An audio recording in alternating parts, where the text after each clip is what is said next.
Salam sejahtera. Nama saya Mariam Mokhtar. Baru-baru ini terdapat dakwaan yang lantikan Tajuddin Abdul Rahman sebagai Duta Malaysia ke Indonesia telah dibatalkan. Betul atau tidak, saya tak tahu. Elok pun begitu kalau ia telah digugurkan.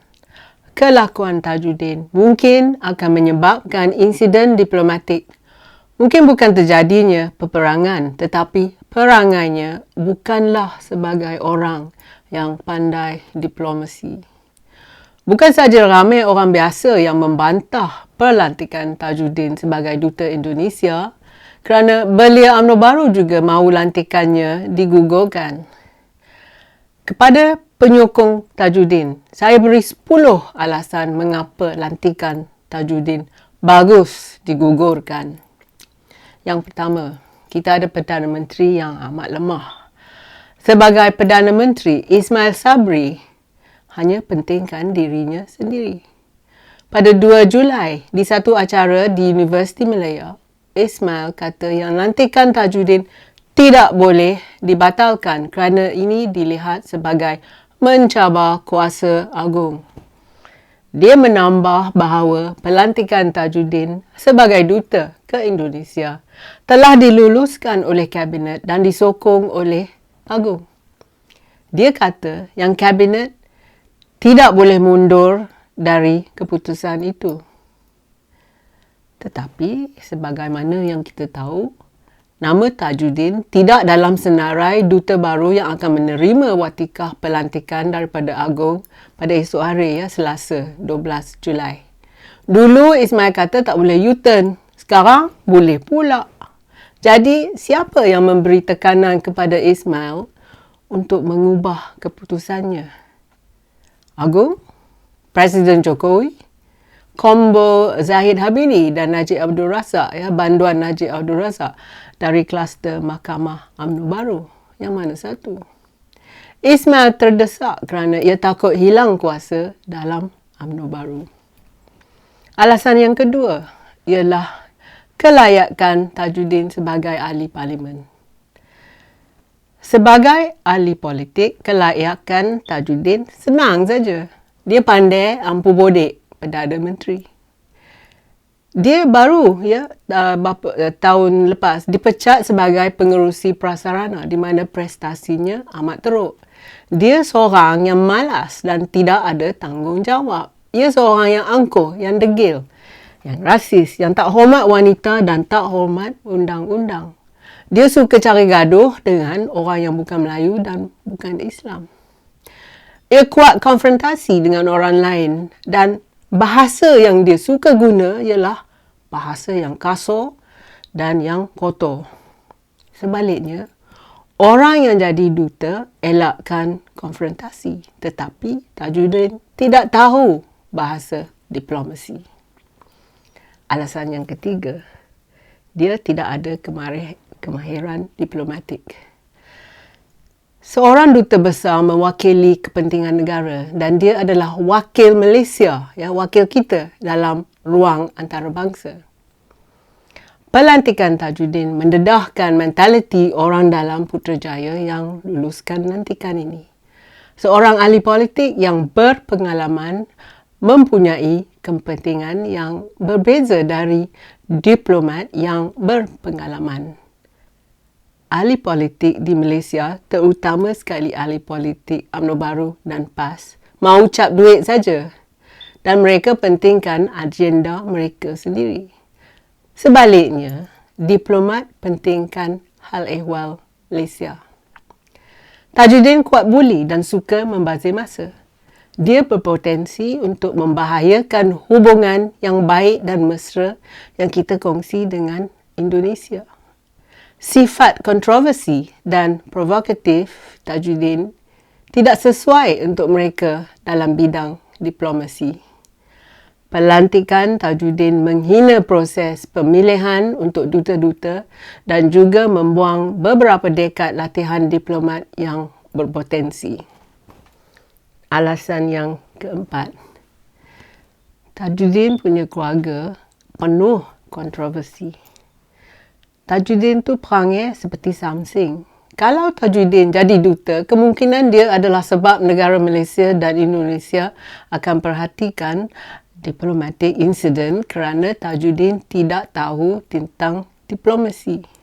Pelantikan Tajudin mencetuskan tindak balas rakyat Malaysia dan ramai orang telah mempersoalkan keupayaannya untuk bekerja sebagai diplomat. Rekod jejaknya seperti Samsing kerana dia bersifat nak menyerang saja dan juga dia tidak hormat kaum wanita. Dia juga cakap kasar, cakap kotor dan seorang yang rasis. Ini bukanlah kriteria seorang diplomat. Dia seorang yang agresif dan dia dan anak lelakinya telah buat kekecohan di parlimen. Kalau dia tak hormat parlimen kita, dia tidak akan hormat negara asing. Alasan yang kelima, Tajudin tidak ada kemahiran komunikasi. Diplomat kerjaya profesional dilatih khas untuk mengendalikan hubungan luar negeri sementara melindungi kepentingan negara kita. Diplomat kerjaya yang sudah berdekad training, mereka dapat melakukan pekerjaan yang lebih baik dan lebih berkesan. Jadi, mengapa pula Tajudin dipilih sebagai duta? Dalam kemalangan yang melibatkan 2 kereta api LRT pada tahun 2021 apabila Tajudin pengerusi prasarana. Kekurangan empati Tajudin, tingkah lakunya dan kelakuan tidak peduli pada mangsa kemalangan cukup bukti bahawa dia tidak sesuai untuk peranannya. Dia telah dipecat dengan serta-merta oleh Menteri Kewangan kerana dia tidak bertanggungjawab dan dia tiada integriti. Alasan yang keenam, integriti Tajudin. Tajudin telah dipecat sebagai ahli Majlis Tertinggi UMNO Baru.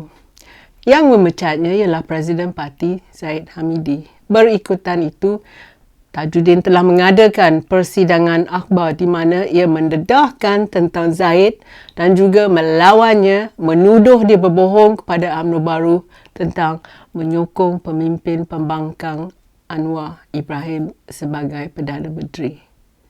Kesemua ini menunjukkan yang Tajudin tiada integriti dan kesetiaannya dipersoalkan.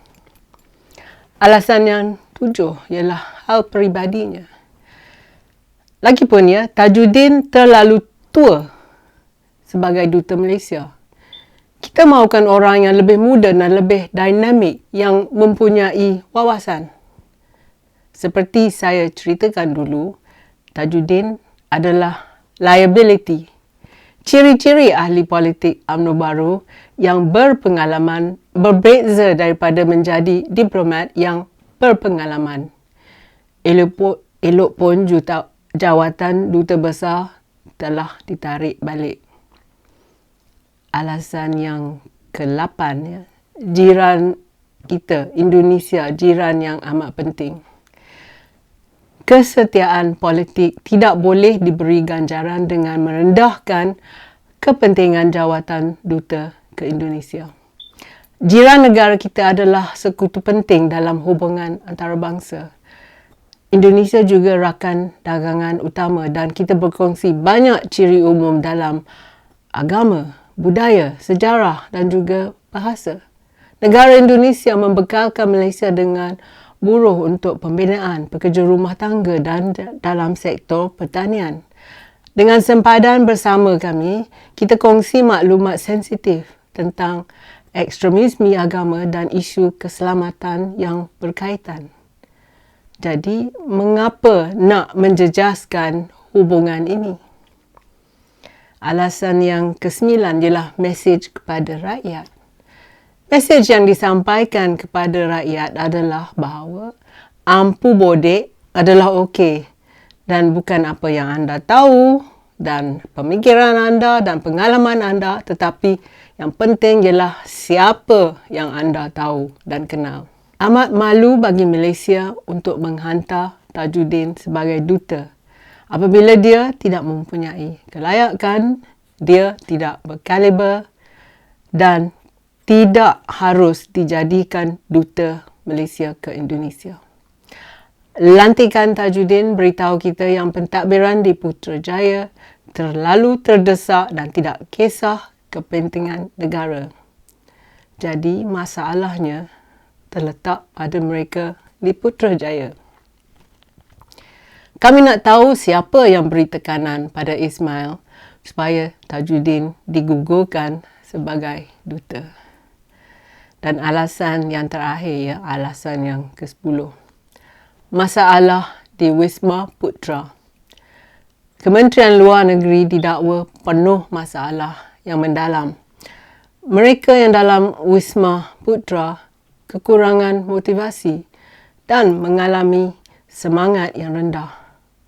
Untuk jawatan Duta Indonesia, pegawai diplomatik kanan dengan pengetahuan, kemahiran dan pengalaman mengenai hubungan antarabangsa sepatutnya dilantik.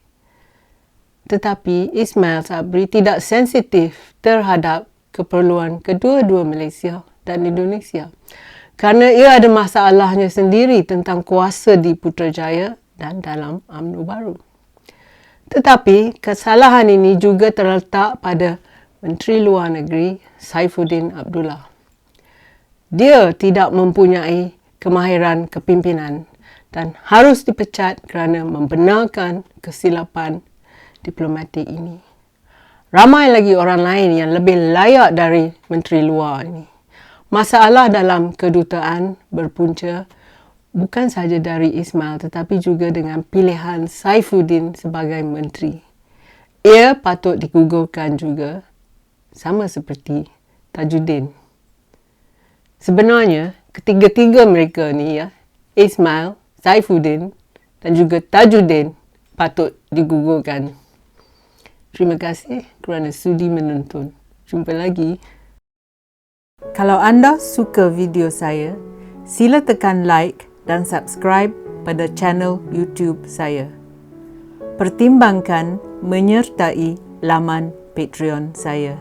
Terima kasih.